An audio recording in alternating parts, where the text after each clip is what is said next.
جو ان ڈائریکٹرز کو لکھی ہوئی اسکرپٹ دے رہے ہیں، جس میں خاص طور پہ وہ لوگ جو تاریخ میں تبدیلی کروا رہے ہیں، اس میں یرقانی تنظیمیں جو ہندوستان میں ہیں، اس میں RSS کا بڑا کردار ہے کہ ان لوگوں نے لکھی ہوئی اسکرپٹ پہلے سے منصوبہ بند طریقے سے بالی ووڈ کے لوگوں کو دیں اور ایسی ٹیمیں تیار کیں تاکہ وہ مسلمانوں کو ان کے طریقے سے دکھلا سکے اور ان کے خلاف نفرت کا ماحول بن سکے۔ اگر ہم ان چند فلموں کی بات کریں کہ جن میں جو لکھے ہوئے اسکرپٹ تھے، جو باقاعدہ اور منظم طریقے سے بالی ووڈ کو دیے گئے تھے، ان میں چھاوا ہے۔ آپ دیکھیں گے کہ اورنگزیب کے خلاف، میں ابھی اورنگزیب کی حمایت یا مخالفت کی بات یہاں نہیں کر رہا ہوں، لیکن اورنگزیب کے خلاف جو نفرت تھی اور جس سے ہندوستان میں ایک الگ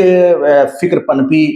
غیر مسلموں کے درمیان اورنگزیب کے حوالے سے، اور یہ کہا اس کی قبر کو توڑ دیا جائے اور انتقام لینے کے لیے اس کے مقبرے کو توڑنا بہت ضروری ہے۔ تو آپ قبروں سے انتقام لینا چاہتے ہیں، جب اورنگزیب یہ سب کر رہا تھا اس زمانے میں آپ نے اس کو کیوں نہیں روکا؟ اس زمانے میں اس کے خلاف آپ نے کیوں قیام نہیں کیا؟ ہم نے تو یہ دیکھا جس کو آج ہیرو بنا کر پیش کیا جا رہا ہے وہ اورنگزیب کے یہاں قید ہے، تو وہ ایک نوکرانی کا لباس، زنانہ لباس پہن کے وہاں سے فرار کر جاتا ہے۔ تو یہ ساری چیزیں فلموں میں نہیں دکھائی جا رہی، بلکہ جو اس زمانے میں ان کے سامنے نہیں ٹکے، جو میدان جنگ میں نہیں جمے، ان کو ہیرو بنا کے پیش کیا جا رہا ہے۔ خیر، ہر قوم ہوتی ہے جو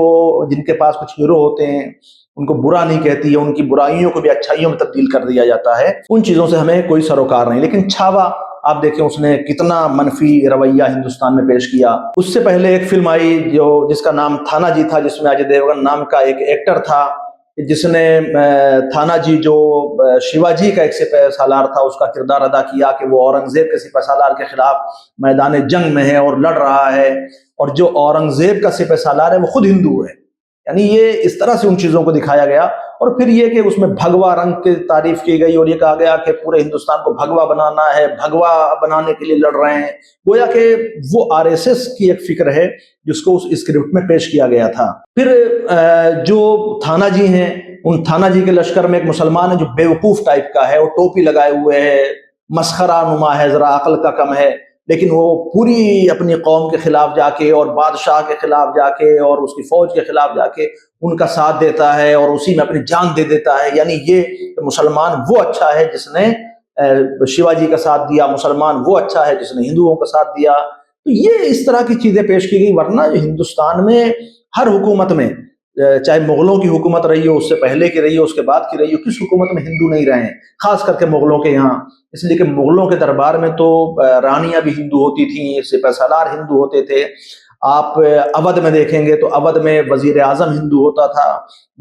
نواب آصف الدولہ کے بارے میں یہ کہا جاتا ہے کہ جو ان کے وزیر اعظم تھے راجہ جھاؤ لال، جب ان کو انگریزوں نے برطرف کر دیا تو نواب آصف الدولہ ان سے اتنی عقیدت اور محبت رکھتے تھے کہ راتوں میں اٹھ کر روتے تھے کہ راجہ جھاؤ لال میرے پاس سے چلے گئے۔ تو اس طرح کی فلمیں ہندوستان میں مسلسل فروغ پاتی رہیں اور تاریخ کو بدلا جاتا رہا۔ ابھی ایک ویب سیریز آئی ہے، اس کو آپ دیکھیے تو اس سے اندازہ ہوگا کہ کتنا تاریخ کو بدلا جا رہا ہے۔ اچھا، تاریخ کو بدلنا ایک الگ رویہ ہے، لیکن تاریخ میں تدلیس کی جائے، تاریخ کو مسخ کر دیا جائے، یہ اپنے آپ میں ایک بڑا جرم بن جاتا ہے۔ اکبر اور جہانگیر کے اوپر ایک ویب سیریز بنائی گئی ہے جس کا نام ہے تاج۔ اس میں نصیر الدین شاہ ہیں اور دوسرے اداکار اس میں اداکاری کر رہے ہیں۔ اس میں یہ دکھایا گیا ہے کہ یہ جو حرم ہے اکبر کا، وہ بالکل جیسے دلی کے وہ بازار ہیں جہاں عام طور پر عورتیں اپنے جسم کو بیچتی ہیں، یا بمبئی کے وہ بازار ہیں جہاں پہ عورتیں اپنے جسم کی نمائش کرتی ہیں اور فروخت کرتی ہیں کہ جہانگیر ہے، اس کے بھائی ہیں اور اکبر کے دوسرے بیٹے یا فوجی ہیں، وہ کھلے عام دربار میں شراب پی رہے ہیں اور عورتوں کے ساتھ جنسی معاملات انجام دے رہے ہیں۔ وہ تمام چیزیں دکھائی گئی کہ بالکل یہ کوئی پردہ نہیں ہے، ایک بھائی اس خاتون کے ساتھ یہاں پر غلط کام کر رہا ہے، سامنے دوسری خاتون کے ساتھ وہاں پر کوئی برا کام ہو رہا ہے، ایک عیاشی کا ماحول اور ایک بالکل جو جنسی ماحول دکھایا گیا ہے۔ یہ اکبر کے دربار کو اس طرح پیش کیا گیا، یعنی وہ اکبر جس کو اپنے اور مخالف دونوں مورخین نے گریٹ لکھا ہے، اس کے کریکٹر کو اس طرح پیش کیا گیا۔ تو وہ کام کب کرتے تھے؟ یعنی جب دن بھر وہ جنسی معاملات میں گرفتار رہتے تھے، ان کو فرصت نہیں تھی عورتوں سے، تو کام کب کرتے تھے؟ اکبر نے پورے ہندوستان پہ حکومت کی، کیا وہ اس حرم میں رہ کر کی جہاں پر یہ جنسی معاملات انجام پاتے تھے؟ اور پھر ایک انارکلی کا کریکٹر جو فرضی کریکٹر ہے اس کو پیش کر کے یہ دکھانے کی کوشش کی جا رہی ہے کہ اکبر بھی اس سے محبت کر رہا ہے اور جہانگیر بھی اس کے چکر میں ہے، اور پھر دونوں باپ بیٹے میں اسی کی بنیاد پہ جنگ ہو جاتی ہے۔ اور سب سے بڑی بات یہ ہے کہ جب آپ اس ویب سیریز کو دیکھیں گے، کیونکہ تاریخ تو پڑھی نہیں ہے، یہ تو اندھ بھکت ہیں جو ہندوستان میں مسلمانوں کو بدنام کرنے کے لیے، تاریخ کو بدلنے کے لیے اس طرح کی فلمیں بنا رہے ہیں۔ اس ویب سیریز کا جو پہلا سین ہے، جب آپ دیکھیں گے تو ایسا لگے گا کہ یہ تاریخ کے بارے میں بالکل کچھ نہیں جانتے ہیں، کہ جہانگیر ہے یا اکبر ہے، غالباً اکبر کی جوانی کا پہلا سین ہے کہ وہ ایک ہندو راجا کے قلعے کو تسخیر کرنے کے لیے گئے ہیں اور وہاں کھڑے ہو کے وہ گولی چلا رہے ہیں۔ آپ یہ دیکھیے کہ بارود کس زمانے میں متعارف ہوا ہے، اور اکبر آیا بندوق چلانا جانتے بھی تھے کہ نہیں جانتے تھے؟ ہندوستان میں 13ویں اور 14ویں صدی میں بارود متعارف کرا دیا گیا تھا، منگولوں کے ذریعے ہندوستان میں بارود پہنچا۔ مغلوں کے زمانے میں سب سے پہلے بابر نے پانی پت کی جنگ میں اور دیگر جنگوں میں بارود کا استعمال کیا اور بڑے پیمانے پہ کیا، تو لوگوں کو یہ معلوم ہوا کہ توپ ایک بڑی طاقت ہے اور بارود کے ذریعے سے جنگیں فتح کی جا سکتی ہیں۔ لیکن جس بندوق کا ذکر کر رہے ہیں، اکبر کے زمانے میں اس طرح سے بندوق چلانے کا رواج نہیں تھا کہ وہ ایک نشانہ لگا رہے ہیں اور گولی چلا رہے ہیں اور اوپر سے فصیل سے ایک آدمی گر گیا اور مر گیا۔ اکبر کے عہد حکومت میں سب سے پہلے اگر کسی نے بارود کو ترقی دی اور توپ میں اور بندوق میں استعمال کیا، ان کا نام تھا میر فتح اللہ شیرازی، جو شیعہ عالم دین تھے، جن کے بارے میں میں اس سے پہلے کے ویڈیو میں آپ کے سامنے مختلف باتیں بیان کر چکا ہوں۔ وہ انہوں نے بارود بنایا اور ایسی مشین گن انہوں نے بنائی جو ایک فائر میں متعدد حملے کرتی تھی۔ ایک بار آپ ٹریگر دباتے تھے تو متعدد فائر نکلتے تھے۔ اس کے بعد انہوں نے ایسی توپ بنائی تھی جو چوڑیوں میں تھی، یعنی اگر آپ کہیں پہ قلعے پہ حملہ کرنے جا رہے ہیں، وہ اونچائی پہ ہے، تو آپ ظاہر ہے اتنی بڑی اور بھاری توپ کو اٹھا کر نہیں لے جا سکتے ہیں، تو چوڑیاں ہوتی تھی کہ توپ کے حصے الگ الگ ہو جاتے تھے، اور جب آپ کو جہاں حملہ کرنا ہوتا تھا تو اس توپ کو اسمبل کر لیا جاتا تھا، اس کی مختلف چوڑیوں کو آپس میں جوڑ کے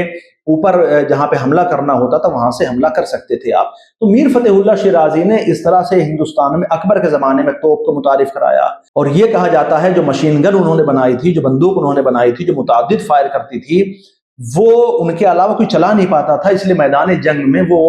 خود اس بندوق کو لے کے جاتے تھے۔ پھر کچھ لوگوں کو انہوں نے ٹریننگ دی اور ٹریننگ کے بعد وہ اس بندوق کو چلانا انہوں نے سیکھا۔ تو ظاہر ہے جس زمانے میں بارود اس طرح سے متعارف نہیں ہوا، بندوق میر فتح اللہ شیرازی کے علاوہ کوئی صحیح سے چلا نہیں پاتا تھا، اور اس کے لیے ایک ٹریننگ کی ضرورت ہوتی تھی۔ اور پہلے سین میں آپ ویب سیریز میں دکھا رہے ہیں کہ اکبر بندوق چلا رہے ہیں اور ان کا نشانہ ایسے ہے جیسے آج کل کے فوج والے بندوق چلاتے ہیں۔ تو یہ تمام چیزیں تاریخ میں تدلیس کی جا رہی ہے، تاریخ کو بدلا جا رہا ہے، تاریخ کو مسخ کیا جا رہا ہے۔ بالی ووڈ میں مسلمانوں کے خلاف جو ماحول تیار ہوا اس میں اسرائیل کا بھی بڑا ہاتھ تھا،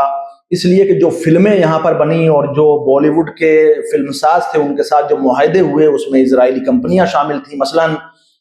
ایک فلم آئی مائی نیم از خان، اس میں یہ دکھایا گیا کہ ایک مسلمان ہے جو خان ہے، وہ مسلسل کہتا ہے کہ مائی نیم از خان، میرا نام خان ہے لیکن میں دہشت گرد نہیں ہوں، لیکن کوئی اس کی بات کو ماننے کے لیے تیار نہیں ہوتا ہے۔ یہ افغانستان جنگ کے بعد جو ایک بیانیہ تشکیل پایا تھا اس کے ضمن میں یہ فلم بنائی گئی،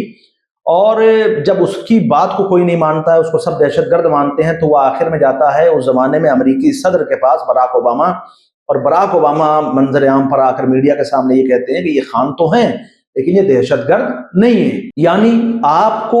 اپنی ایمانداری کے لیے، حب الوطنی کے لیے اور دہشت گرد نہ ہونے کے لیے اگر کوئی سرٹیفکیٹ دنیا میں دے سکتا ہے تو وہ امریکہ ہے۔ تو اس طرح کی فلمیں بنائی گئیں۔ پھر دوسری فلم جو اسرائیل اور بالی ووڈ کے آپسی تعلقات اور جو ان کے معاہدے ہوئے تھے اس کے تحت بنی، اس کا نام تھا قربان۔ قربان کا موضوع یہ تھا، اور لو جہاد کے بارے میں جو سب سے پہلے دکھایا گیا وہ شاید ہندوستان میں پہلی فلم تھی قربان، جس میں لو جہاد کو دکھایا گیا۔ وہ جو ہیرو ہوتا ہے وہ ہیروئن سے عشق کرتا ہے، اس کو اپنی محبت کے جال میں گرفتار کرتا ہے اور پھر اس سے شادی کرتا ہے، اور پروفیسر ہوتا ہے، وہ بھی پروفیسر ہوتی ہے، پھر اس کو لے جاتا ہے یہاں سے لندن، اور وہاں جانے کے بعد اس کو دہشت گردی کے کاموں میں ملوث کرتا ہے۔ تو لو جہاد کے اوپر پوری فلم بنی، لیکن دوسرا جو سب سے بڑا نقصان اس فلم نے پہنچایا وہ یہ تھا کہ اس فلم کے ذریعے پیغام یہ دیا گیا کہ ہر مسلمان کے اندر ایک دہشت گرد چھپا ہوتا ہے، یہ ضروری نہیں کہ وہ باہر آئے، اس لیے کہ وہ وقت کی تلاش میں ہوتا ہے، موقع کی تلاش میں ہوتا ہے کہ کب اس کو موقع ملے اور اس کے اندر چھپا ہوا وہ دہشت گرد باہر آ جائے۔ لہٰذا ہر مسلمان سے ہوشیار رہنے کی ضرورت ہے۔ ان دونوں فلموں کو ہندوستان میں کرن جوہر نے پروڈیوس کیا تھا، الگ الگ ڈائریکٹرز نے ان کو ڈائریکٹ کیا تھا۔ تو اس طرح سے اسرائیل نے بھی ہندوستان میں مسلمانوں کے خلاف ماحول بنایا، اور چونکہ ہندوستان میں جو یرقانی اور زعفرانی تنظیمیں ہیں جو ماحول خراب کر رہی ہیں، ان کا براہ راست تعلق ہے اسرائیل کے ساتھ. تو بالی ووڈ میں جتنی فلمیں مسلمانوں کے خلاف، مسلمان بادشاہوں کے خلاف تاریخ کو مست کرنے کے لیے بن رہی ہیں، ان میں جہاں یہ تنظیمیں شامل ہیں ان کو پوری حمایت حاصل ہے اسرائیل کی، اور اسرائیل ان کے پیچھے کھڑا ہوا ہے. لہٰذا آپ دیکھیں گے کہ ہندوستان میں جو فلمیں بالی ووڈ کے ذریعے بن رہی ہیں، ہالی ووڈ میں تو یہ کام ایک زمانے سے ہو رہا تھا کہ وہاں پہ قرآن کے خلاف، امام زمانہ کے خلاف، یعنی امام مہدی اجل اللہ تعالی شریف کے خلاف، اور مختلف جو اسلامی ہیروز ہیں یا اسلامی جو نظریات ہیں ان کے خلاف فلمیں بن رہی تھیں. لیکن بالی ووڈ میں یہ جو سلسلہ شروع ہوا یہ اس زمانے سے ہوا جب یرقانی تنظیموں کو فروغ حاصل ہوا. مثلا یہاں پہ ابھی دیکھیے آپ کہ کشمیر فائلز کے نام سے پکچر آتی ہے، کہیں کیرلا اسٹوری کے نام سے فلم آتی ہے، اور سب کہہ رہے ہیں کہ اس میں جو دکھایا جا رہا ہے پروپیگنڈا ہے، اس میں جو دکھایا جا رہا ہے جھوٹ ہے. لیکن ان فلموں کو فروغ بھی دیا جا رہا ہے، ان فلموں کے ذریعے معاشرے میں نفرت بھی پھیلائی جا رہی ہے. لیکن ان فلموں کو آپ دیکھیں گے سینسر بورڈ سے پرمیشن بھی ملتی ہے، وہ ریلیز بھی ہوتی ہیں، عدالت میں کیس جاتے ہیں، عدالت ان پر بہت زیادہ فوکس نہیں کرتی ہے. تو جب ایسی فلمیں جو جھوٹ پہ مبنی ہیں، جو پروپیگنڈا فلمیں ہیں، وہ منظر عام پر آ رہی ہیں، جو تاریخی حقائق کے خلاف ہیں وہ منظر عام پر آ رہی ہیں، تو معاشرے میں نفرت نہیں بڑھے گی تو اور کیا ہوگا. لہٰذا ضرورت اس بات کی ہے مسلمانوں کے لیے، وہ ہندو جو تاریخ سے واقف ہیں، جو ہندوستان کا سیکولر کردار کو جانتے ہیں، جو ہندوستان کی گنگا جمنی تہذیب کو جانتے ہیں، جو ہندوستان کے لبرل اور سیکولر کردار کو جانتے ہیں، جو ہندوستان کی اس محبت کو جانتے ہیں جو مسلمانوں کے عہد حکومت میں بھی رہی،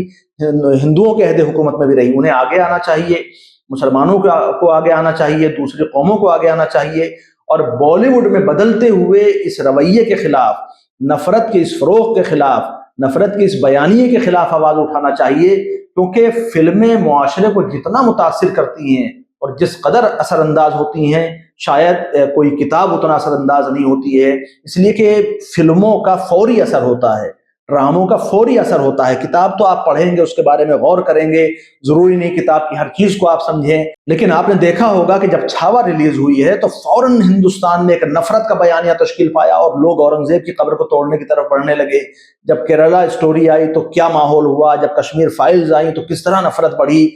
جب تک ان افکار کے اوپر پابندی نہیں لگائی جائے گی، جب تک ان تنظیموں کے نظریات پر پابندی نہیں لگائی جائے گی، ان کو کنٹرول نہیں کیا جائے گا، جب تک بالی ووڈ کے ڈائریکٹرز کو یہ نہیں لگے گا کہ نہیں ہمارے خلاف ایک ہندوستان میں محاذ موجود ہے جو ہمیں ایسی فلمیں ریلیز نہیں کرنے دے گا، تب تک ہندوستان میں نفرت بڑھتی رہے گی. اور اگر یہ نفرت بڑھتی رہی تو ہندوستان میں داخلی جو معاملات ہیں وہ متاثر ہوں گے،